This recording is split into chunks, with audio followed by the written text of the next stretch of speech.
Welcome to day 2 of Industrial Ethernet Week. We're so happy that you're with us. My name is Lucas Knapp. I'm the Vice President of Product Management and Market Development, and we're happy to have you with us. Well, just a recap where we've been. Yesterday, we spent all day talking about the trends in Industrial Ethernet. We talked a little bit about the history and the evolution and where this is going forward. And we had panel discussions with people working with their customers and digitizing the factories of their customers and who they're working with. And it was so fun to see the passion and excitement that they have for deploying Industrial Ethernet and advancing their customers and helping them achieve more with this technology. If you weren't able to join us yesterday, don't worry. We have the recording already available on LinkedIn, and if you've registered for this event, we'll be sending out a link to all of the videos yesterday, today, and tomorrow in an email, so you can go back and watch that. Today, we're going to be talking all about the technology roadmap. What is the technology available today to enable Industrial Ethernet, and what are the advancements that are out there that we should be incorporating into your roadmaps, into your customers' roadmaps? We'll also have a great fireside chat with an engineering fellow from John Deere, who will be talking about Industrial Ethernet and agricultural applications. You will not want to miss that. And then tomorrow, just to give you a preview, we will be talking about single-pair Ethernet and the future of Industrial Ethernet. And this is a technology that we see shaping the future, and you will not want to miss that as well. So with that, we're going to kick off day 2, Shaping the Technology Roadmap. And I'd like to invite up Arnold to the stage. Thank you, Lucas.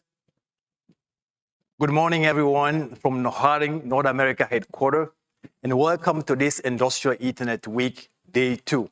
My name is Arnold Chinyiwanji, within the product management team. And yesterday, we talked about the major trend we see within the industrial market. Today, we would like to talk about some of the innovative solutions that will address not only the trend that we discussed yesterday, but also will contribute to the 4th industrial revolution when it comes to connectivities. So in the first part of this webcast, we're going to talk about miniaturized, compact, and modular solution and how we at Harding approach innovation. In the second part, we're going to talk about the end-to-end solution and some of our capabilities. Before I begin, I would like to say one thing. Your voice matters to us. We welcome your constructive feedback. In fact, your feedback will shape the next edition of this event next year. Now back to business. I would like to start with this quote. The best way to predict your future is to create it. Here at Harding, we have chosen a future of innovation because this is one of the most efficient and sustainable ways to create value for the people, for our customers, for our partners, and ultimately for the society. Talking about innovation, the first product I would like to talk about is IX Industrial. And this solution addressed the miniaturization trend that we discussed yesterday. IX Industrial has been developed to address the performance gap of RJ45.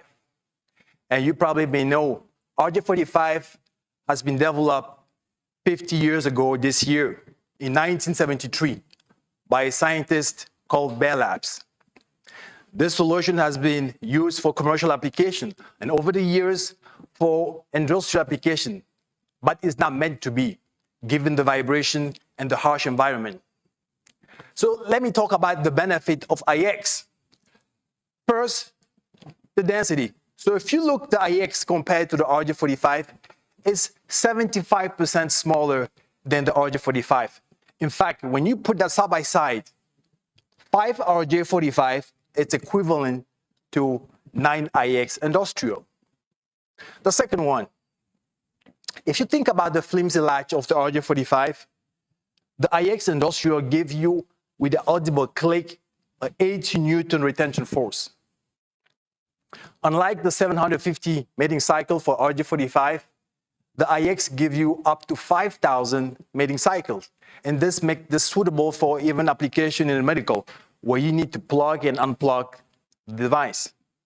And finally, this solution meet or comply with the high shock and vibration in the railway standard, which is the most stringent standard in industrial market. We offer that in IX to IX, RJ45 to IX, and we'll hear about this more in the second part of this webcast. And with the standard length and the different type of cable, PVC, PUR, and FRNC. We just released the mini push-pull IX with IP67 rated. We offer that in the straight version and in the right angle. Now I would like to bring the IX IP67 here. On this side, I have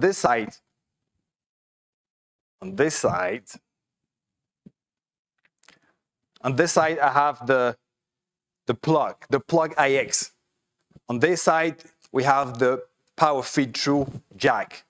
Can we put the two connectors side by side? We offer two types of IX, type A and type B. Can we match the two connectors? The yellow tab on the plug gives you extra security so you cannot disengage it accidentally. Thank you. So the IX industrial can be used in many markets. One of the markets is a railway. You can use it for wireless access or IP camera. Another market where IX can replace the RJ45 is the robotics and automation. For network systems, data centers is also a suitable market. And finally, medical. I know there's a lot of people in the audience from the distribution. So the IX is a suitable solution for the medical market because of the miniaturization element of this connector. When you look at the technology adoption curve of this solution, we are still in the early phase. 4 customers out of 7 request or consider this solution for the application. So if you want to learn more about this application, please go to our website, www.harding.com, and we'll be happy to send you some samples, free of charge. The second solution I would like to talk today about is the hybrid, the M12 white coat and the M12 with magnetics. But before I go to this, I would like to share the deep portfolio we have within the circular. We offer that for power, for data, for signal, and for hybrid. Whether it's for field-bus communication protocol, whether it's for data transmission up to 100 megabyte or high-speed transmission to 10 gigabyte, we have the solution for you. But I would like to talk today about the M12 white coat. This is a hybrid solution where you have 8 pin, 4 pin for the power and 4 pin for the data. Data up to 100 megabyte per second. Let me put this so you can visualize the benefit of the M12 white coat. The first one is the density. It's like combining an M12 L code, which is a power solution, with the M12D code, which is the data solution, and you have the M12 white code with still the same form factor. So number one is the density. You combine the two, you have the same connectors with the power and the data, and you have the same form factor. Number two is the cost reduction. So you can save up to 40% by using this solution versus the two. And finally, the deployment speed. And that led me to this next slide. No, to the slide. We did an experiment where we tried to populate 12 M12 with the thread locking mechanisms and and 12M12 with the push-pull. So with the push-pull, you can deploy that in less than a minute. While with the thread locking mechanisms, you can deploy that in 4 minutes and 36 seconds. So time definitely it's important. The second solution I would like to talk about is the M12 with magnetics. And this is a second way how we approach innovation here at Harding, by removing complexity. So with the M12 with magnetics, it's like the RJ45 with magnetics. So instead of having the magnetics on the board like you have it here, you have the magnetics embedded in the receptacle of the M12.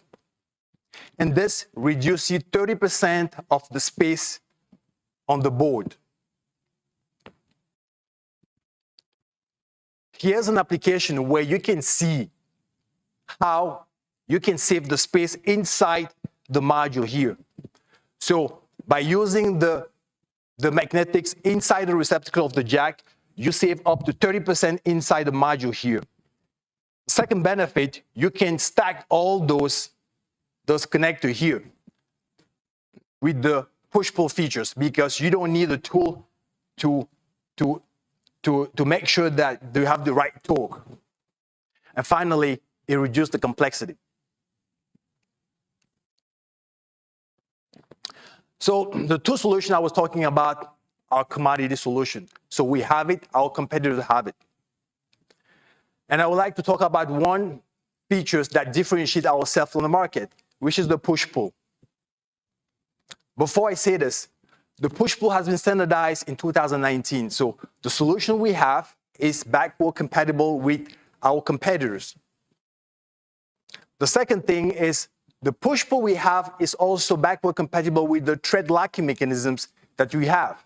So if you use a jack with thread locking mechanisms, our push-pull will be backward compatible.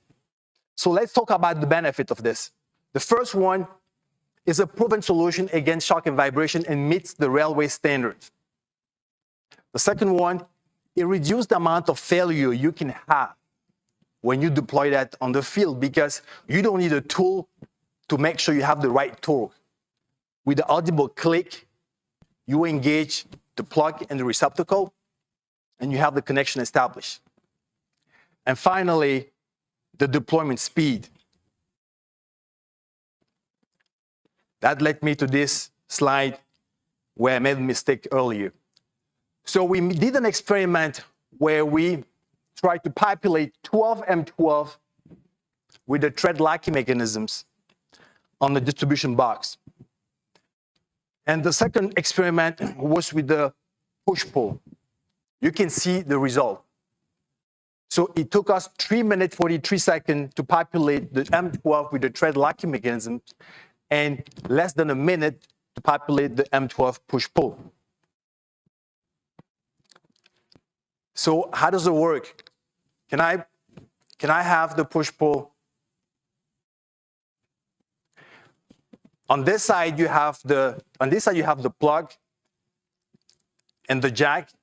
Can you put it side by side? This is a M12 decode. Can you match the two? With the audible click, you have the connection established. So you don't need a tool to make sure you have the connection engaged here. Thank you.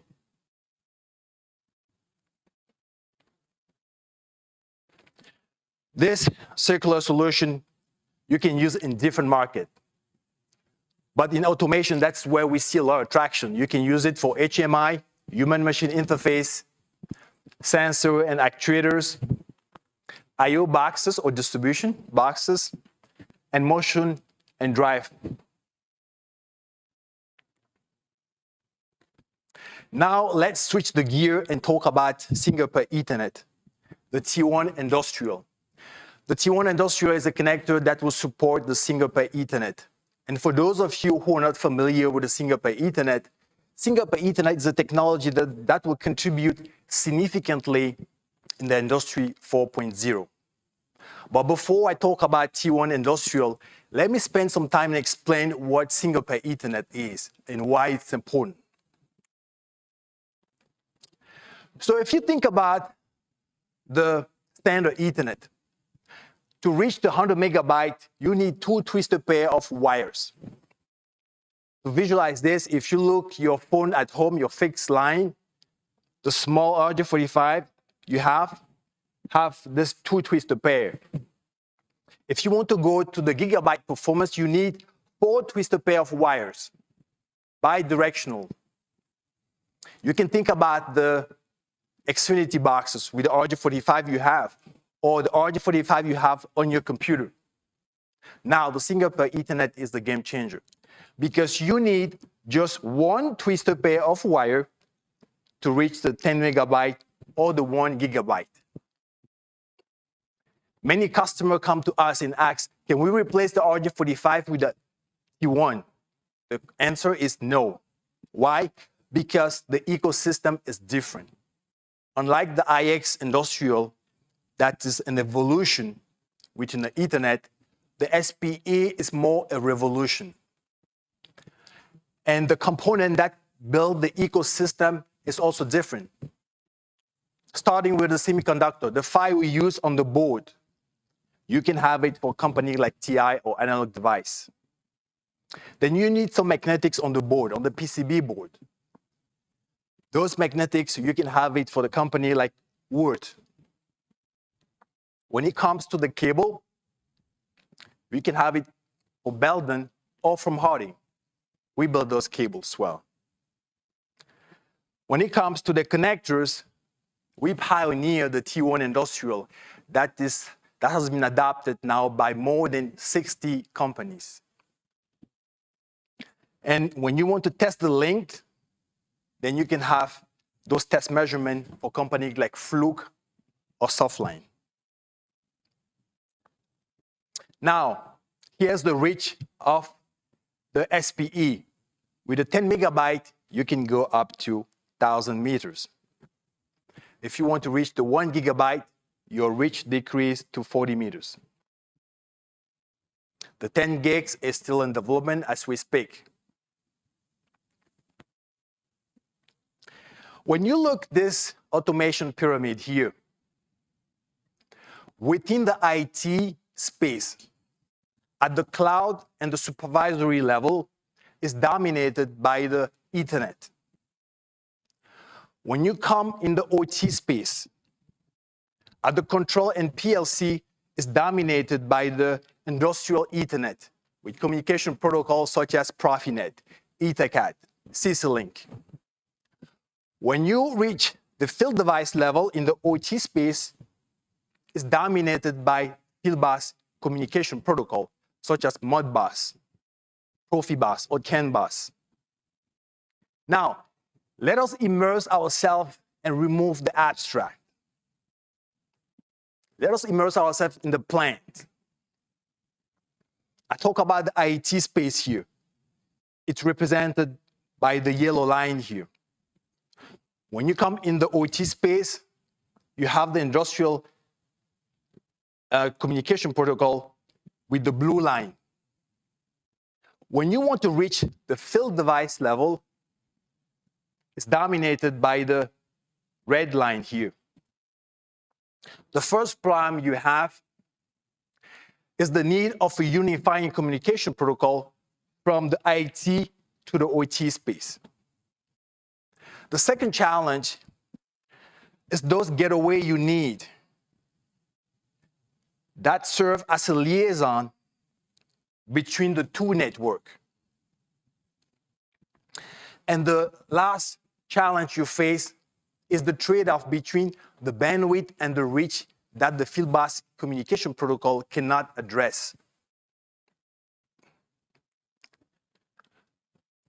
The single pair Ethernet address all those challenges. The unifying network between the IT and the OT space coming from the IT space there. The second one, no need of getaway. Instead, you can use those distribution boxes when you have many applications on the field device level. Those distribution box. And finally, the trade-off. The single pair Ethernet addressed the trade-off between the bandwidth and the reach. So for the first time, you have now a technology that can give you 10 megabytes and at the same time 1 kilometers. This is the T1 industrial I was talking about at the beginning. That has been adopted by the TIA, IEC, IEC 63171-6, and IEEE. We pioneered this solution. It has been adopted now by more than 60 companies in our Ethernet industrial partner network. Here's our portfolio. We have it here, the T1 Industrial IP20, the M12 form factor with the IP67. You can recognize the rectangle shape here. Here we have our media converter. When you go from single pair Ethernet to the standard Ethernet with the RJ45. Here you have the jack of the M12. Here's the jack of the IP20. Here we have the hybrid M8 T1 with 2 pins for the power, 2 pins for the single pair Ethernet. And here you have our boxes for the single pair Ethernet. So with that, I thank you for your attention, and I'll pass now to my colleague, Ed, who will talk about optical Ethernet. Thank you. Thank you, Arnold. Okay. Hello, everyone, and welcome to day 2 again. Yesterday we spent a lot of time, discussing the history, as Lucas mentioned, the trends, the drivers, and where industrial Ethernet is headed. Today, certainly, the focus is on products. And I just wanted to spend a few moments talking about our optical solutions, because most of the products we've seen thus far have been copper solutions. But I wanted to speak about fiber optics, why we feel that they're applicable for the industrial Ethernet space, and where the Harding offering and product portfolio lands in terms of addressing the needs for fiber optics. Okay. At its core, and really no pun intended, but at the core, the difference between an optical solution and copper cabling is that information for an optical solution is transmitted via light versus via electrical current for a copper solution. When we look at fiber optics, so we have a media that passes the light information. Typically, this media is glass or plastic for most fiber applications. And this media is surrounded by reflective material that encapsulates the light so it doesn't escape, so we don't lose the data. And then this material, this core, is then jacketed with a cable like we would do with a copper solution. Okay. So for those of you who have either never worked with fiber optics in your professional lives, or maybe it's been a while, I wanted to touch briefly on some of the benefits, or some of the reasons why we use fiber optics.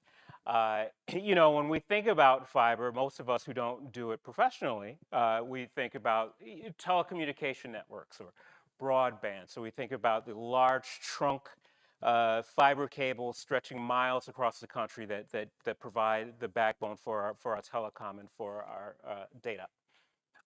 And why is that? Why is fiber used in those applications? Well, number one, high data rates. So fiber optic is capable of very high data rates. We're talking in the realm of terabits per second and more. So fiber cable can handle very high data rates.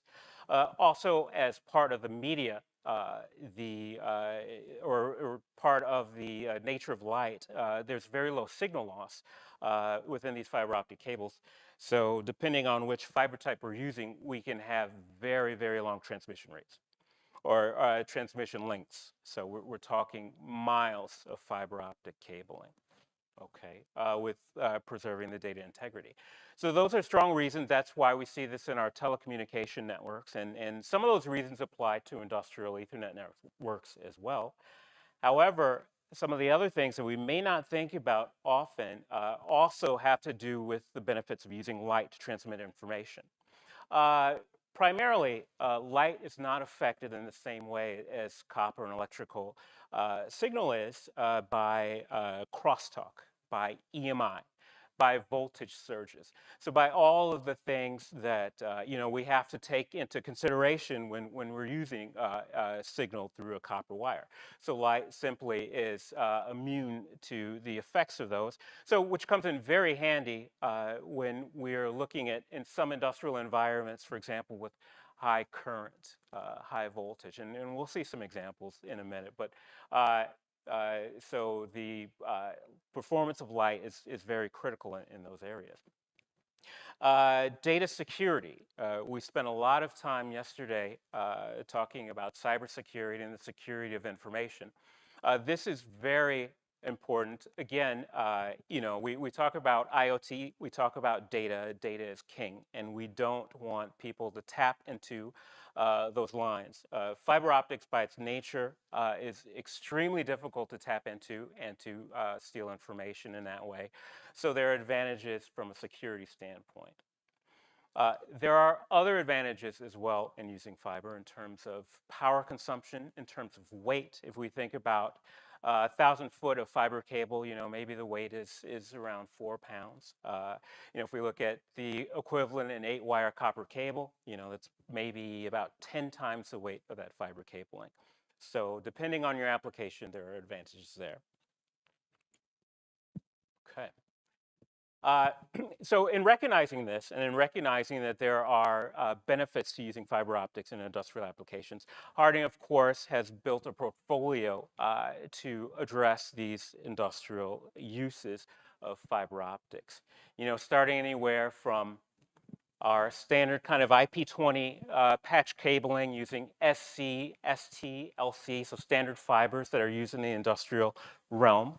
But really, I think the core of Harding's value proposition and where we go with our fiber portfolio is being able to encapsulate these standard industrial fibers or these standard fiber connectors within our range of heavy-duty and ruggedized industrial products.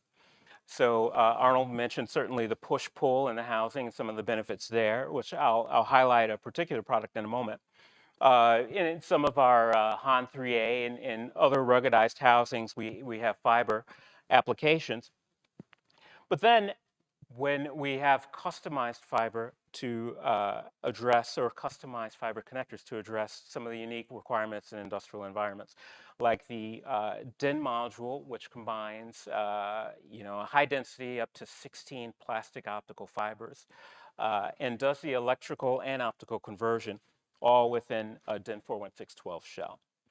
Or the expanded beam, which allows you to, in the field, create fiber extension, fiber links, which can literally be dropped in a puddle of water or dirt or mud. And as you can imagine with optical communications, this is very critical to have a clean connection. But you can clean it in the field and literally wash off the dirt and mud, which is an extreme challenge with fiber optics. So some customized industrial solutions for fiber. Really, all of our solutions are to support either the need for functionality and the use of fiber, so ruggedizing these fiber applications, or some of the megatrends that Arnold mentioned as well that we've discussed previously, specifically density, the trend for miniaturization, handling fiber optics, which are somewhat sensitive in the field or industrial environments. So our solutions are designed to meet these applications. Okay. So just to highlight a couple examples, one being the push-pull, and Arnold has certainly mentioned some of the benefits of the push-pull in terms of the protection of the housing in IP65, IP67 housing. Ease of installation with the push-in and click latching or unlatching.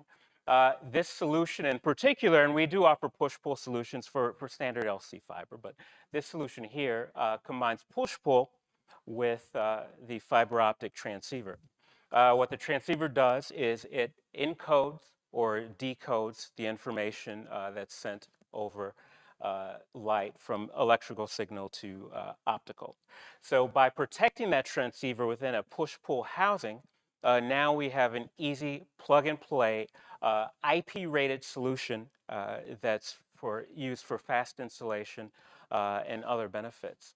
One of the other unique features of this solution is that it allows for a variety of manufacturers' transceivers to be used with the standard product. So the transceivers come in different lengths, either an optical transceiver or a copper transceiver.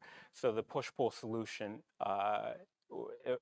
allows you to use all of these various manufacturers within one standard product. Okay. Another solution, and we've spoken about the need for hybrid. So this is a 3A hybrid solution where we have 3 power contacts, 2 LC fiber contacts within a very small shell or form factor. So the benefits of density, the benefits of miniaturization. We've got 1 cable now instead of 2. The ease of assembly, less risk of, we've only got 1 assembly point versus 2. So these are just some of the benefits or some of the reasons why a hybrid solution, and fiber, as we said, plays very well next to power and high current. So definitely a benefit of using a hybrid solution combining with fiber.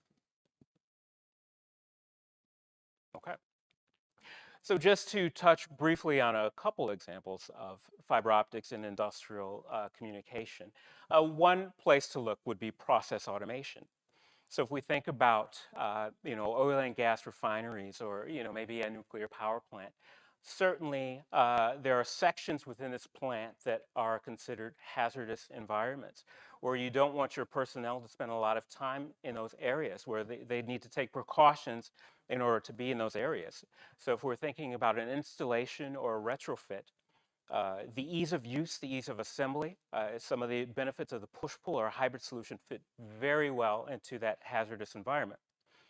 Also, we have mentioned that fiber optics can travel over large distances. So using a fiber solution as part of the communications in these areas, perhaps we can eliminate the need for connection points at junction boxes, or eliminate the number of connection points. So again, we're reducing the amount of time that's spent in creating the network within a hazardous environment. EMI clearly is an area where fiber shines. So when we're talking about communication in any high voltage, high current situation, which we're certainly going to find in process automation, fiber naturally has benefits there as a communication media. And then in terms of security, and we mentioned that the fiber links are extremely difficult to tap into. So we're protecting our data in these critical applications by using fiber optic communications. Okay. Another example would be in the utility space, so a substation. And utilities have for years been migrating to fiber optic cabling, especially the connections, let's say, between a substation and a control center. So a lot of that is over broad distance. We need that data rate, the speed in communication. So we're using fiber optic cabling there. What I think is also interesting is when we look at some of the equipment that's in the substation. So again, we're talking EMI, noise, high current, high voltage equipment. Fiber optics is very beneficial in terms of used as a communications platform within that environment. Again, installation, handling, all of these are very important issues to consider at a substation. And if we think about it, all the equipment is not necessarily on the ground level. There certainly is plenty of pole-mounted equipment. And again, the ability to quickly install the fiber, like with a push-pull solution or with a hybrid solution, is very important, because when we're installing on a pole, the cost of the person who's on this pole is naturally quite expensive. So we want to reduce the amount of time required for installation. Okay. So those are just a handful of examples to touch on. We've talked about a few in the energy space. Certainly when we think of industrial automation, so connections for motors, drives, vision systems, sensor systems, all are applications where fiber communication, industrial Ethernet powered by fiber is beneficial. We did not speak about railway as much, but certainly there are railway applications in terms of information systems, in terms of sensing, fiber sensing, signaling, an Ethernet backbone on a train. All of these are powered by fiber or are communicated with using fiber optics. And one of the reasons there that's very beneficial is because of the weight savings that we talked about earlier. So fiber is much lighter again than the copper solution. Okay, I think that was my brief look into fiber optics. So I'll welcome now my colleague, Mr. Shaw. Thank you. Thanks, Ed.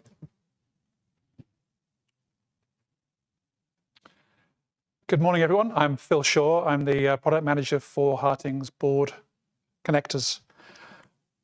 I'm going to talk about a product that we launched about a year and a half ago called HAR Modular, walk you through that, and then introduce a new module that's coming out very soon and will be a useful feature in this product, industrial applications. So HAR Modular is what it sounds like. It's a modular solution using different modules to build up a complete connector. These modules are all taken from our DIN 41612 family of products. So the contacts you see here are actually the DIN contacts that have been around for many, many years. But whereas a DIN connector in its full length form is going to be around 3.5 inches, each of these modules, as you can see, is smaller, and you can build up a connector to your own custom requirements with the different modules. So we can see here, we also have a guide receptacle and guide pins at either end. We see here we have a 40 amp contact. We have other current ratings as well, 30 and 20. We can also put a coaxial contact in there. We have a 15 amp module, a 6 amp module, and a 2 amp module. This is just one example of what you can put together. You can do any mix of these as you like. Let's jump and see this as an assembled connector. This is how it would look in its assembled form. And the key to this, as you can see on the top here, and also not visible on the bottom, are the fixing rails. And it's the fixing rails that fix the whole connector together and guarantee alignment of the connectors so they're properly aligned for mounting to the PCB and for connecting. The beauty of this is A, you can do it yourself, and B, there's no expensive tooling. It's a simple plastic alignment tool that allows you to assemble this connector. So we'll try and run the AR and give you another view of this, and we'll try and break it down. So here's an assembled connector. Again, you can see the fixing rails, top and bottom. We can then disassemble that, and there is our individual modules. Before we move on, I want to just point out we can see hollows in that fixing rail, and the top of each module has a toe ball. And that's what guarantees the alignment of the connector, that toe ball hollow effect. Let's go ahead, Spencer, and then run the animation and see it pulling into the fixing rails. So here we have our guide receptacles and each module, top and bottom guide rails, and a fully assembled connector. Thank you, Spencer.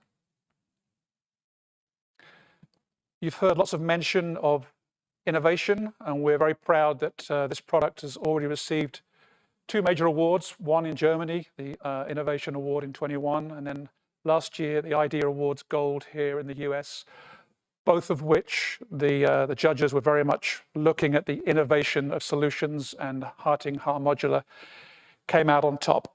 There's no other manufacturer of connectors offering this kind of modularity that you can build yourself and assemble yourself at your desk or on your factory floor. So we've created a tagline which confirms that. It's create your own, because you can create your own connector.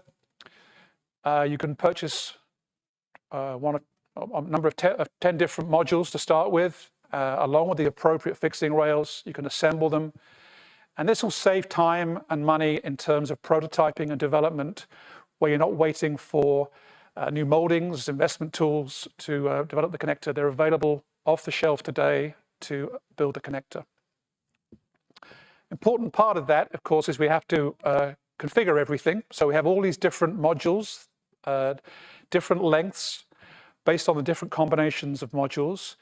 We can do these in mezzanine, board-to-board applications, or right-angle applications as well. And again, it's quick and easy to assemble. So how do we get there? And here's the important thing that allows you to access the product and figure out what it is you need to get the individual modules. It's the online configurator. It's been developed over the last year. It's been refined. It's really interactive and very easy to use. We have a short video that you can watch prior to using it. So here we see the connector I showed you earlier in its configuration mode as it's starting to be assembled. We have that power pin, the 15 amp contacts, the 6 and the 2 amp contacts. You can see the list of part numbers building up on the bill of material. Each one of these you can click on and get the full details. If you need to, you can switch the modules around. You can put this one over here, add other modules, and build your custom connector. Here's the same connector when that process is complete. Here's our full list of part numbers. It selects the appropriate fixing rails for you. You have to calculate the length, and everything is set to go. You can spin this round in 3D, and you can also then add the mating half. It pre-selects many of the modules based on the modules we've already chosen. So now we're reaching the point that we have a mated pair of connectors, and we get the full data pack that comes with it. So here we see our male and female together and separately. We have the data sheets, we have the CAD files. You have a type sheet showing the board layout for the connector, so on and so on. All of these materials you can then download for your chosen connector. This will get you through development. You can prototype, pre-prototype in this way. At the point you move into production, we would then offer to build these connectors for you. So you just buy Harting part number male and female, and we deliver you a complete connector, complete with a full Harting drawing. So front end, design, prototype, you can do your own assembly. Into production, we take that burden off you and we build the connector for you. So the last couple of slides is what's coming in the very near future.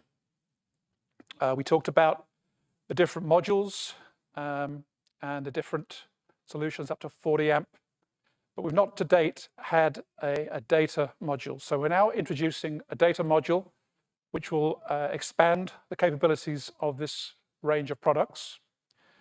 It'll meet requirements for data communication within devices, board-to-board solutions within the HAR modular family, and we'll give you that full solution now adding in the data module. We see here this can be used in many applications and automations, control cabinets, robotics, transportation, medical applications, and machinery, just as mentioned a few. So how does it look? There's two types of modules. We have the smaller module here, which has one pair of contacts, as you can see here in each of the examples. It is fully shielded, and the dimensions of that module is 5.08 millimeter in width.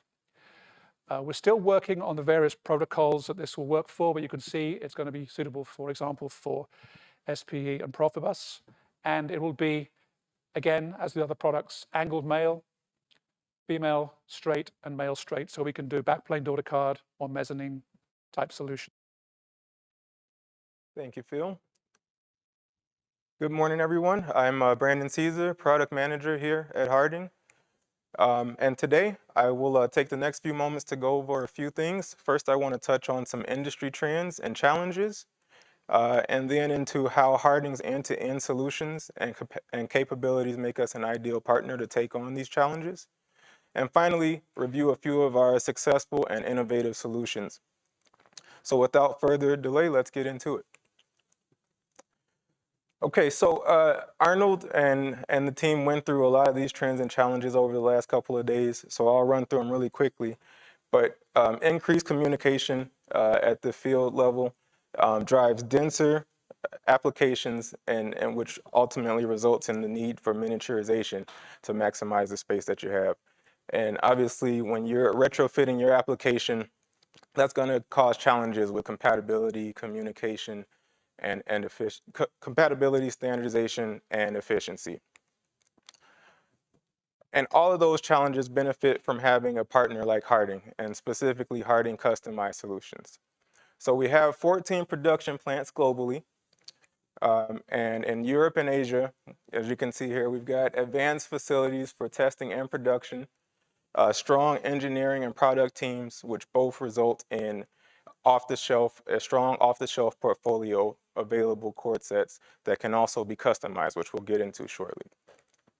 In the Americas, we brought the capabilities and expertise to the region, for the region, with equipment for injection molding, die casting, and powder coating right here in Elgin, and our newly expanded Mexico facility with capabilities for industrial cable assemblies, overmolding, and harnesses. So Arnold touched earlier on the IX Industrial and the small size and the robust design. Harding has a full offering of cable assemblies to accommodate this connector. Whether it's Type A or Ethernet IX to IX or IX to RJ45 or Type B signal IX to IX, we offer these cable assemblies in standard lengths and with standard cable jackets of PVC, PUR, and FRNC. But the important thing is that we also offer customization of these cable assemblies to fit your specific application. So if there's, for example, a configuration of M12 to Type A or Type A to Type B IX connector that you need in a cable assembly, we offer that type of customization, as well as specific cable types needed for your application. We can design those in. RJ45, traditional RJ to connect industrial Ethernet devices. And Harding supports this format with a strong portfolio of RJ45 cord sets. So first you see here we've got the RJ45 dual boot connector, which is a more traditional IP20 overmolded cord set assembly. And then we've got the RJ45 Vario boot variant, which offers the same connectivity but allows the installer to adjust the angle of the connector exactly as needed for the application. And then we have some of the more robust offerings like the Harding push-pull, which Arnold reviewed a little earlier, and the Han 3A. And the push-pull, you can mate and unmate the connector easily without the concern of breaking the latching mechanism on the RJ45. And then the Han 3A, the robust metal housing, secures effortlessly with latching levers and is IP65, IP67 rated for tough environments. As with the other solutions discussed, all of these cord sets are available to be customized with cable length or configuration, but they're also available for quick deployment with off-the-shelf standard offerings with our standard PVC and PUR cable jackets and standard lengths. So we also offer a diverse portfolio of M8 and M12 circular connectors. So we've got the M12X code for higher data transmission rates, M12D and Y code for lower rates and hybrid applications. But then we've also, again, to go back to the trend of miniaturization, we've got the M8D code that offers the same Ethernet connectivity in the smaller M8 form factor. And then again, a thing to highlight that I want to keep highlighting is the mixed configurations. This is where we can really offer the most customization for your application, so we can do it. Shown here is M12 to RJ45, but we can offer many other configurations with custom lengths, custom cable, and overmolded versus non-overmolded cord sets. Okay, So we've looked at a few of our well-known solutions. Now let's take a look at some of Harding's innovative complete solutions. So the pre-link system, one cube, many options. We reviewed a lot of end-to-end complete solutions, but field assembly and replacement are always going to exist. And Harding's pre-link system helps you do these tasks more efficiently. Ethernet interfaces come in many forms. For example, M12, RJ45, any of the ones you see here on the screen. And the pre-link cube offers you a universal termination method to facilitate effortless transition between those interfaces. The IDC, or insulation displacement connector design of this cube, allows for quick and efficient wire termination to make field installation easier. So for systems comprised of various connector types and common cable lengths, the pre-link system enables a few things. It allows the cable and cube assemblies to be pre-built, stocked, and placed on a shelf, and then pulled easily when to assemble cable assemblies in the field. It also reduces part number count in both cable assemblies and tooling. Additionally, it provides flexibility in tight spaces. So for example, if you had a conduit where a M12 connector might not have fit before, you can pull a cube and cable assembly through that conduit and then quickly and efficiently terminate the connector afterwards in the field. Gives the installer the maximum amount of flexibility. So earlier, Arnold introduced the Harding M12 push-pull connector and talked through the benefits of this connector. Could be pushed and locked into place without any special torque tools and easily removed with a tug of the robust housing. Cord sets have been developed to support this connector as well. It's the same robust and efficient design and an overmolded form factor. The standard A code is available in pins from 2 to 5, and our D code is available in pins of in 4-pin configurations. Both are available in male, female, straight, and angled orientations, and again in our standard lengths of PVC, or our standard lengths and our cable types PVC, PUR, and ether rail. Again, I just want to keep going back to the fact that we can customize these cable assemblies to fit your application. Finally, the cable solution for the long-awaited IP65, IP67 version of the IX Industrial. So again, Arnold touched on this connector earlier and went through all the benefits, but just a brief summary of it. The 30% shorter design and the IP65-67 rating make it an ideal connector for your miniaturized industrial application. Again, this connector is available in cord sets of standard lengths up to 10 meters and with our PUR and PVC cable jackets. Again, going back to customization, we can offer combinations of type A and type B interfaces and any other configurations that are required. So with that, I think we will be taking a short break here, and then make sure you guys stay around for session 3 coming up. And we're back and seated. My name is Mackenzie Reed. I'm a technology manager for standards development here at Harding, and I'd like to introduce David Smart, who is formerly of John Deere, now retired, and representing AEF, and that's going to be the basis of our discussion today, which is the journey with industrial Ethernet, new opportunities for harsh environment applications. So feel free to take it away, David. Okay, thank you. So I thought I would introduce how do we look at the future without reflecting a little bit on the past. So from an ag perspective, which is my background, I'll give you a little bit of history of networking and in fact pre-networking.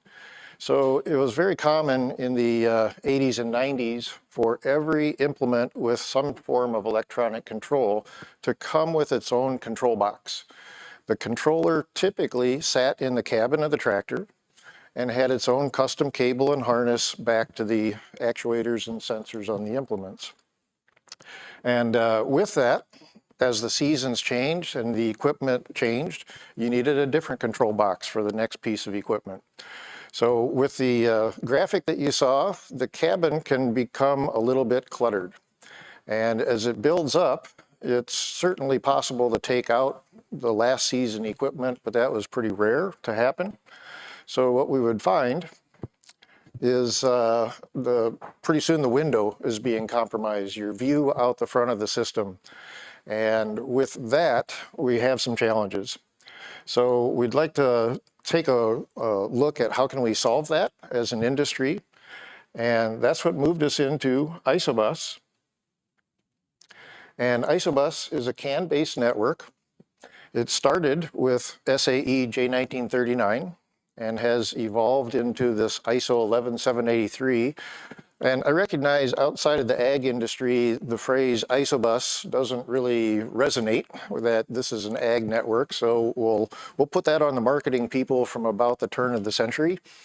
However, it really focuses on applications that are centric to ag systems. So we have the concept here with the ISOBUS, that in the cabin, we can have a common operator interface that could be used with any of the implements that you attach as the seasons change. So as we look forward with that, a standard was developed, and that standard practiced by engineers across the world.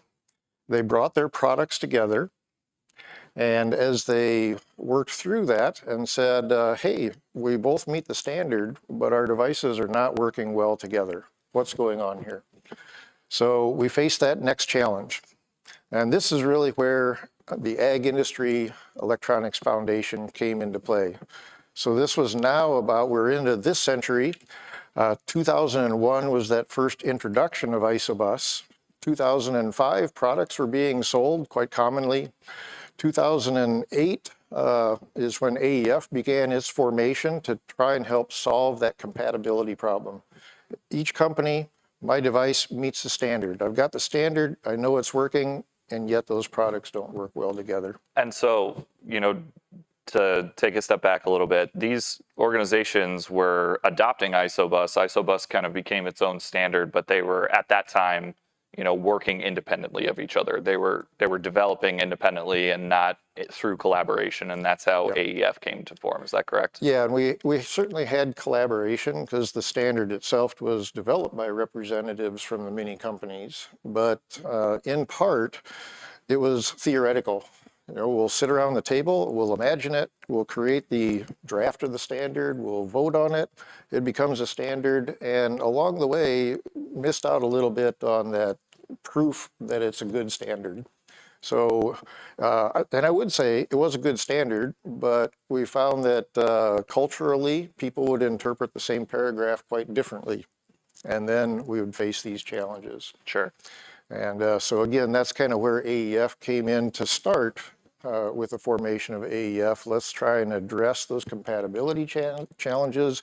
We'll find more formal ways to test and verify that devices are working according to this ISOBUS or ISO 11783 standard.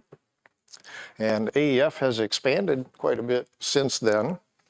But to give you a little snapshot of that, AEF was founded in 2008. And there were several core member companies at the time. Presently, we've got 11 core member companies, and there's regions of the world. We've got 31 countries represented and over 275 member companies. So the organization has really grown, and that proof of conformance is really what has helped out with that.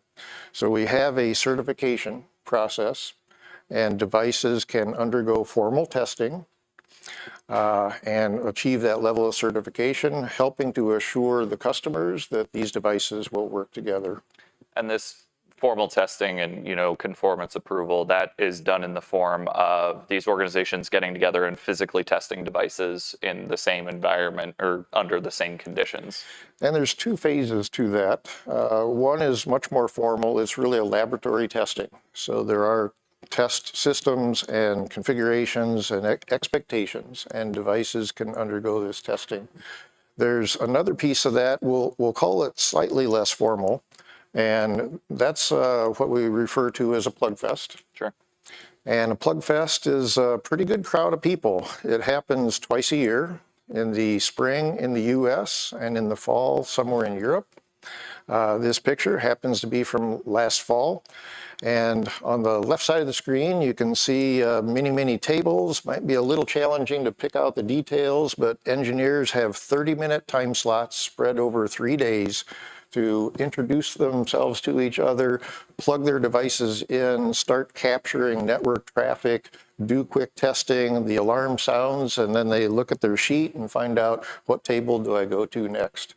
And it's a pretty grueling event for those that don't have any free slots in those 30-minute windows over that 3-day time. And you said you do this twice a year, correct? Twice a year. In Europe, it tends to be a bigger event. There's many more implement manufacturers participating. In the US, tends to be a little smaller, but spring and the fall. Yeah. And the next one is Orlando. Next, and right? Coming up real soon in Orlando, I think 2 or 2.5 weeks away from now. And so we'll see the experience of that there. Just another note for people who are watching virtually, if you have questions and you want to dig in further of anything that David and I are discussing, feel free to ask them, and we're going to address questions at the end of this presentation. Okay, so AEF from those early days to help, and there were plug fests before AEF. They were just very informal. Engineers showed up, sat together, worked out some of the kinks, helped improve the standard a little bit. But with AEF, it has then grown substantially since then. And now there's a number of expert teams in different fields, conformance test, there's a database, functional safety, security, and so forth. And there are project teams spanning quite a variety of generally ag-centric applications, but there's also project teams responsible for infrastructure. And I'll highlight a couple of those and a third application. So that HSI that you see on the far left, that stands for high-speed isobus. Again, it's that isobus phrase. Next to that is WIC, or wireless in-field communication. And then on the far end, we see a camera systems. And what's in common with these three project teams is the need for high bandwidth. Mm-hmm. So different use cases really can far exceed the capability of the existing CAN-based network. So high-speed isobus, the HSI team, is the one that I've been leading for the last few years and working it forward to where we have participation at the plug fests now. And my understanding of high-speed isobus and kind of the development as time has gone on has been that, isobus was developed, launched in 2001, as you've already shared, and, now fast forward to 2023, tractors and implements are more complex. I think you were speaking about earlier before we joined the broadcast, where I think that there was 8 codes originally in a tractor, and now there's 4,600. Yeah, well, diagnostics is certainly a territory, and the earliest electronic communication that I've experienced and worked with in John Deere, an engine controller had somewhere in the order of 8 to maybe 12 possible diagnostic faults to report. This was the early 80s. Yeah, so it's easy to see how we've gotten here now and the need for increased data and, why we're moving into some of these higher speed technologies within HSI and other subgroups. Right. And really from a agronomic perspective, the speed of equipment has increased over the years. So customers have larger, as you suggested there, more complex equipment, Sure. planters and sprayers. They want to get the work done faster with fewer people. And that really requires a lot of automation that we kind of far exceeds really what CAN can support for us. That's not to say that CAN will cease to exist with HSI. There's many systems where the CAN network and the isobus as we know it today meets the needs and will for years to come. So the HSI, I think initially we'll see kind of starts at a much higher performance command and control. And talking a little bit ahead of the pictures, but with the camera systems you see there, the desire for operators to be able to monitor the process, have situational awareness around the machines are quite large. So one of the challenges we've then kind of faced with this, well, first off, I guess the high level objectives, we wanted much higher performance of command and control, easy integration for cameras. This system needs to be very easy to expand. Much like today's ISOBUS, there's a connector on the back of the tractor, in the cabin, and optionally on the front. And implements simply plug in, and through the ISOBUS protocol, they become a system rather than two components mechanically attached to each other. It probably goes without saying, the off-road industry, very rugged environment, wide temperature, humidity, there's chemical exposure, there's high mating cycle count on the connectors, and a very long lifespan. Today's ISOBUS, again, from 2001 until now, and it's got years to go before it's abandoned, I would say. And so we need to take advantage of that. It took quite a few years to mature that ISOBUS technology and the standard and the protocol in particular. And we don't want to scrap that and start with a completely blank sheet of paper with a new network, or it'll be years again before we reach that level of maturity. And I find that standards sometimes take that for granted of you know, we're going to adopt the best technology that's available to us today. But we all have to be very aware that this doesn't happen, you know, switching from one protocol to another overnight, and that we need to support legacy systems and what people are able to adopt in their individual situation over time. So, you know, when David's talking about this doesn't happen in a number of months when a new standard comes out. There's support for other protocols that goes on, sometimes for decades, as you know, machinery, especially in agriculture, is phased out over, you know, a long service life. So when it comes to defining new standards, we absolutely have to make sure that there's interoperability and that these complex systems are still able to work with each other. That's exactly right. So, you know, as we peer forward a little bit here, certainly, I kind of alluded to some of these facts that we need to get, you know, we want to feed the world. Sure. So we need to do more. There's fewer farm hands, quite frankly, and so the machinery needs to work faster, and higher levels of automation, certainly a path toward autonomy. We already see that some companies are introducing autonomous machines in ag industry even today. With one of the other project teams, this wireless in-field communication, so this is machine to machine. And so that's, again, a high bandwidth need there. There's use cases where you have a command and control crossing that link. There's also use cases where you have high bandwidth data transfer, as well as remote viewing of cameras on the other machine. So we've got a few different scenarios there. And then at some point in time, we imagine that we need a much more deterministic communication. So we've heard people mention EtherCAT earlier today, and that was one way to get deterministic. There's another one more automotive-centric, which is time-sensitive networking. The use cases and requirements we've established for HSI at present do not require either of those. We don't need that level of determination. But we do forecast that in the future that may become very important. So again, we're trying to find that solution that gives us a good segue, a good bridge, without obsoleting HSI and, you know, coming out with a version 2 that's incompatible. So we're looking at those aspects, and maybe that's a segue into kind of the reference architecture that we have presented here. And this represents no existing system, but it just gives us a good place to talk about different capabilities and concepts. And what may not show real well if, oh, I don't, just hoping that little button would, there we go. There we go. Across the bottom is kind of a green cable and connectors, and that's trying to represent today's ISOBUS. And so we have connections in the front and the rear of the tractor and onto the implements. And if you had a second implement behind the tractor, that could continue there as well. And then we've got the blue here, and this is really representing the new high-speed isobus. So it does not, as you see, eliminate the existing isobus, but there are use cases. So at the back, we don't see the legacy network traversing into that second implement. It may still have the technology of isobus in there, but we can route that through the high-speed network, take advantage of that mature standard, which is roughly 1,200 pages of standard that we don't want to throw away.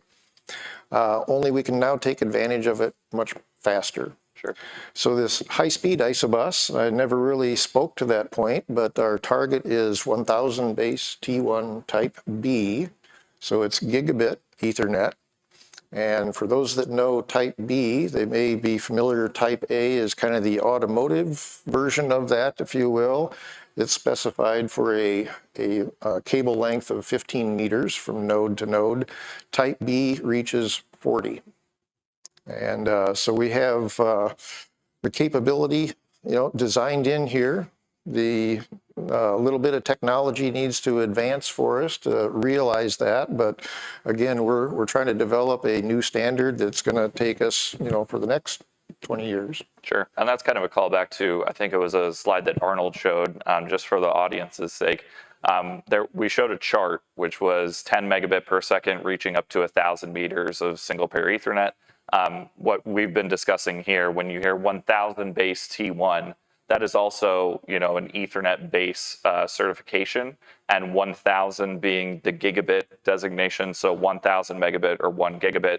And then, as David was saying, the current reach of that's recognized by existing standards is currently 40 meters. Now, with additional testing, we feel confident that it's going to be extended, but that's where we're at today, and that's what is going to be adopted. And this diagram also represents a number of ECUs scattered about the system and attachments. For instance, in the cabin of the tractor, you can see there's a connector represented. So we design in the capability to expand. That could be more displays, monitors, control systems. Similarly, on that second implement on the left side or far right side of the screen, we represent another connector on that implement. We refer to it as the expansion port. So the implement itself could be cascaded forward, and you can plug in additional sensing or surround view cameras, whatever interesting things are invented to support that. So that's all part of our designed in capability and expandability. And with that, with the gigabit, with our use case and requirements, we are only scratching the surface of the bandwidth if we're careful with cameras. Cameras can burn all the bandwidth if we're not careful with that. And so we have defined cameras in this system for the purpose of remote viewing. If you had, a vision guidance system, you're going to wire the cameras, which are probably multi-gig, directly into that guidance package. And the output of that is low bandwidth. It's, the field is clear, steer left, steer right, and it's okay to proceed.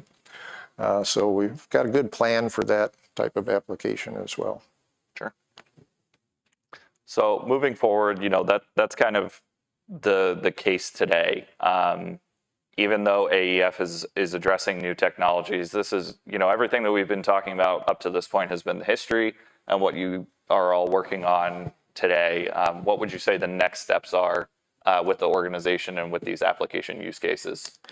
Well, one of our challenges as we advance forward is the ag industry is quite small. When you talk about products that are being designed to support automotive market, like the single pair Ethernet, the 15 meters for one cable segment, that would be a pretty large car. Yeah. If you look at a large tractor, it takes about 10 meters to go from roughly the center of the tractor to the connector at the front or the back. And for a large implement, it could be anywhere from another 14 to nearly 20 meters beyond that. So the technology exists to insert repeaters For our industry, nobody wants to incur that additional cost, complexity, reduced reliability with extra interfaces and so forth. So we're really looking forward to the Type B and that 40-meter reach. But it's hard for the ag industry to attract the attention of the silicon suppliers to step up and meet our relatively, compared to cars, low volume need. So with that, we've kind of reached out, and we've been collaborating with several other industries. We've got earth moving, construction, mining, forestry, and even on-road truck and trailer. And that collaboration started informally a few years ago. But as we've been working together, we say, you know, each one of our industries is kind of small. Together, maybe we're a big enough voice to really capture these silicon suppliers' attention. And we think that's working. We don't have any published solution for the Type B yet, but I remain perpetually the optimist on that, hoping that we'll see something soon. And did you reach out, you know, are there partner organizations within these other industries that you reached out to, or were you reaching out directly to other OEMs? It was a combination of both. Through our informal association, and maybe that's a segue, with the informal association, we've reached out to, for instance, the SAE J1939 Truck and Trailer Task Force. There's also a European VDA FAT AK9, which is roughly the equivalent for on-road. Through ISO, or the International Organization for Standards, there are also technical committees for each of these different domains of technology. And so with that, we've been working through those organizations as well. And that's really where we're coming together. The other piece that kind of comes on here is, you know, this common need for the speed for the similar types of applications. We have large equipment, so all these things kind of line up well for us. A side benefit of that is subject matter experts. Sure. And again, in ag industry, we all grew up on CAN. And Ethernet's quite a bit different, so there's a lot of education involved for some, and others are certainly there, but we need collectively more, and we have found quite a number of additional people through these other groups. How often would you say that you collaborate across these different groups? Through our informal phase of that, the leaders of these different industry sectors, we were meeting roughly monthly. Oh, okay. First kind of feeling our way into it is, okay, we have a need, is yours similar? And, you know, what technology have you looked at? And as we went deeper and deeper into that subject, we found, you know, really what's different. And what's different is an agricultural application is quite a bit different than construction. And, you know, on-road truck and trailer, again, different, but from a stack, full stack delivery, if you stay off the application layer and we talk maybe different connector technology for different industries, most of what's in the middle is going to be the same. Sure. So there's that potential then for a common standard, and that's what really brought us together as we moved on into internationals. And this is just some standards. detail of the specific groups you're working with. Yeah, yep. This is the different ISO technical committees and subcommittees related that we've all been coming together and making this much more formal now. We've had a few formal meetings of the what's actually known to us anyway is Joint Working Group 16. And it's co-convened between the ag electronics you see in the top left, the SC19, and a convener from the subcommittee 3, which is actually below that is the Joint Working Group 16. So we have both ag and earth moving directly playing the organizational role to that. But we have, you know, the involvement from representatives from each of these groups coming together. And just because I'm curious, I think that, you know, collaboration across different standards is going to be the next phase of standardization. You know, was there an immediate feeling that you were all on the same page and that you needed to collectively approach the silicon manufacturers, or was there resistance at the beginning? Well, I'd say together, even through our informal collaboration phases, we each had recognized that we're kind of small and we needed a louder voice. So it's based on a collective need. And so it really was the collective need that brought us together for that voice to the silicon suppliers, brought us together for the subject matter experts. Sure. And as it unfolded, that common protocol stack that covers our industry. Since my background is predominantly on the ag side, I can't represent those other industries quite as effectively as they might like, but higher performance command and control, that's certainly a big thing. Machine to machine with that wireless link. In the ag world, you may see that the weather is closing in and you've got another set of equipment and just finished another field, come help me out. And I'm going to wirelessly deliver from one tractor to another what work has been done, what's the plan for the remaining work, and then with that higher levels of automation, they come together and take over and get the work done faster, hopefully before the weather closes the window of time. Yeah, I mean, you said it before, we all have to do more with less. Like the amount of production that we need is increasing, the amount of hands that we have to do it is decreasing, and I'd say that's relevant across any industry. I traditionally come from an industrial automation background, and most people are turning into generalists now because we don't have the amount of people to be specialists. And so because of that, we have to rely more on automation so that one person can maybe do a lot of different things instead of specializing in one thing. And then I think it's the same out, in a field within agriculture, is that you have one operator, the machines have gotten larger historically over time, and they need to be able to see more and they need to be able to communicate in real time, maybe across the entire acreage or location about what's going on. So I think that it's just going to be forced to continue, as production needs keep increasing. Absolutely. So we have, that other piece of use cases, and this is one where we, at the moment, see the potential for commonality across all the industries, where the applications for ag, planting, spraying, that type of operation, how do you compare that to on-road truck and trailer? But cameras is a scenario where, we see that there's a potential even to share cameras across the industries, have a common supply base, for instance, for that. Anything that we do that, drives up the commonality, hopefully improves the quality and the cost, and for all of our industries. So in this image, what are we looking at? It looks like, there's one device that's leading and then you have a couple behind it.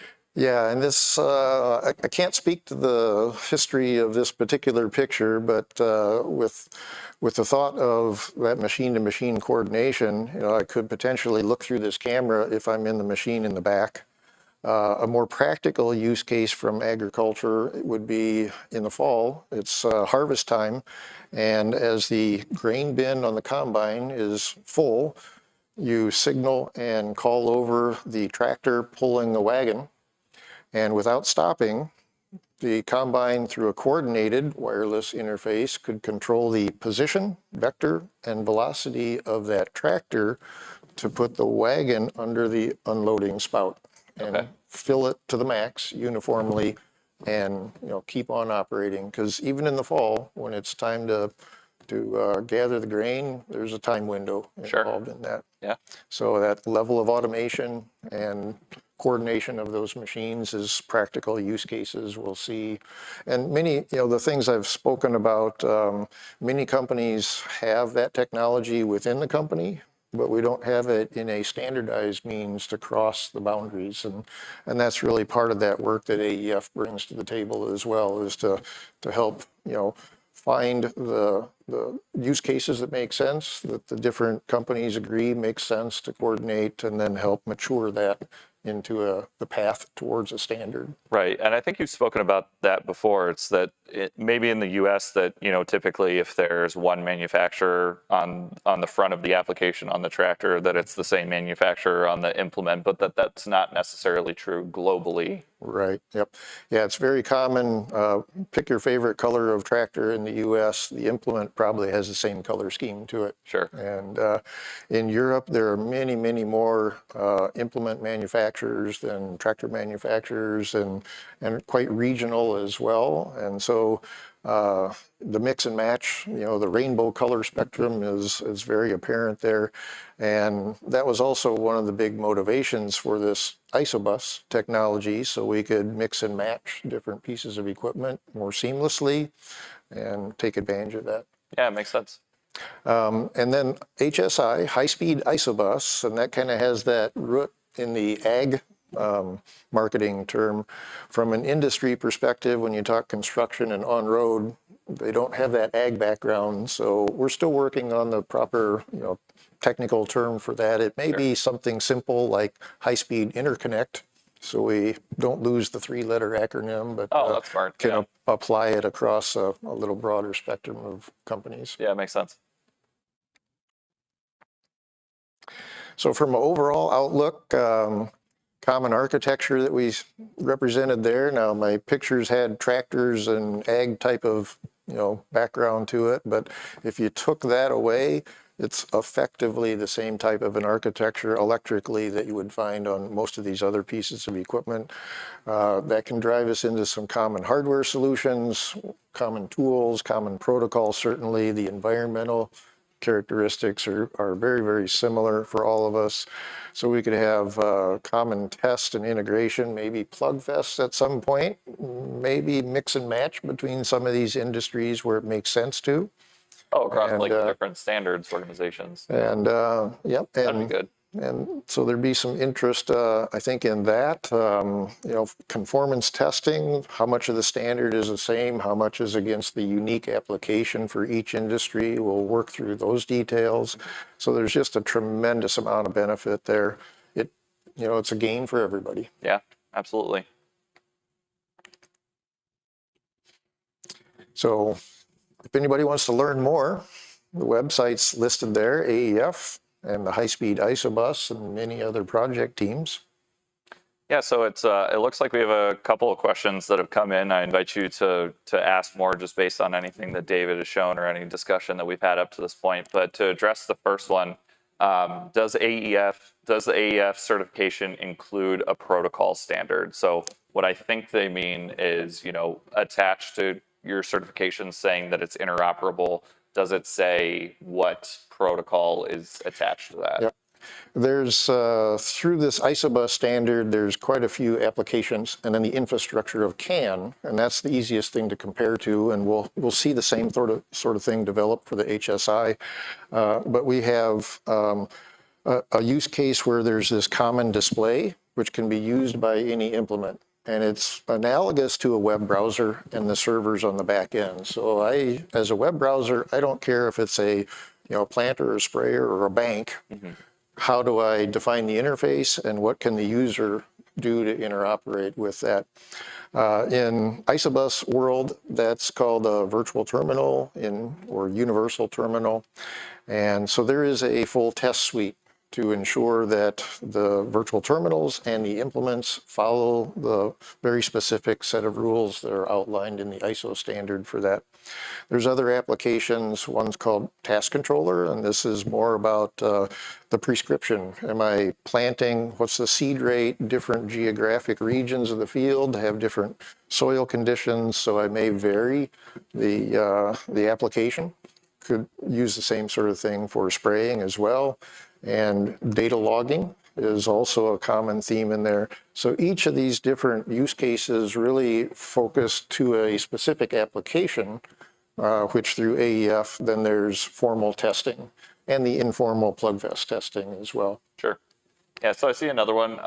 Just can you talk a little bit more about where the ISOBUS speed started and what you're transitioning into now? Yeah. Yeah, CAN-based and the world of ISO 11783 or ISOBUS, it really started even earlier into the 90s with developing the concept and companies coming together. By 1998, the physical layer was well defined, 250 kbits per second or 0.25 megabit per second. And now, due to the nature of CAN, you cannot easily change that, or you lose the compatibility between last year's implement and this year's tractor. So it has forever remained at 0.25 megabit. So we jump up to a gigabit and roughly 4,000 times faster. It's amazing the possibilities that opens for us. Early on, we imagined a very futuristic implement. And many more rows, much more data, much higher precision of control, much lower latencies, phenomenal data logging at the same time, and that uses about 1% of the gigabit link. So again, if we're careful with camera streams, we've got a lot of bandwidth for years to come. And that's also what paves the way should we find the need for that more deterministic control across the link. To pick up something like time-sensitive networking and apply it without breaking any compatibility with the existing applications. When do you, if you've had discussions on this, when do you anticipate adopting time-sensitive networking or needing to address that in the standard? Yeah, that's, I think you'll get a completely different answer from everybody you ask. And I've kind of generalized both what I think and what I've heard from others. We'll launch HSI without TSN at some point, hopefully not too far in the future. And then there's this, kind of vague window of somewhere between 4 and 7 years after that, we'll begin to imagine, hey, do we need deterministic, and maybe begin to work on that. So, and the begin to work on it is probably a key statement there. So, if we imagine it in year 4, is it going to show up in year 5? Maybe not. Sure. But have you begun to outline additional interoperability tests because of these new capabilities? Like, the speed increase is definite, but, because of the increased needs for automation, are you planning to integrate more?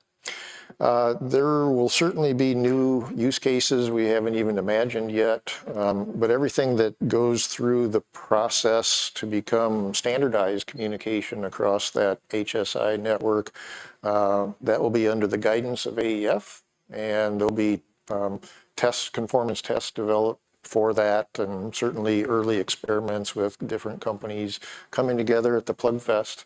I probably could have mentioned that the picture of the Plugfest, you would find there both mature products. They may be a production version. They want to just ensure they still have good compatibility with everything else. You'll also find very experimental devices there. It's their new thing, and so it's quite an interesting event. You collaborate, in a very open manner, and we know what questions people won't answer, and that's okay. We all respect that, but you can chat with your counterparts at other companies and see also how they see the future unfolding. Sure. Yeah, I think it's important. So I don't see any more questions coming in, so I feel like this is a good place for us to wrap up. But I greatly appreciate your time walking through this. As I've become more aware of this as of recently, it's an exciting topic. Within my world of standards development, I'm just happy to see the proliferation of single pair Ethernet and the adoption of it across different industries. Again, mostly sitting within industrial automation, but we're really seeing it pop up not only in standards organizations, but in application use cases across the entire industrial industry. So it's very exciting. Yep. I appreciate you joining. All right. Appreciate the invitation.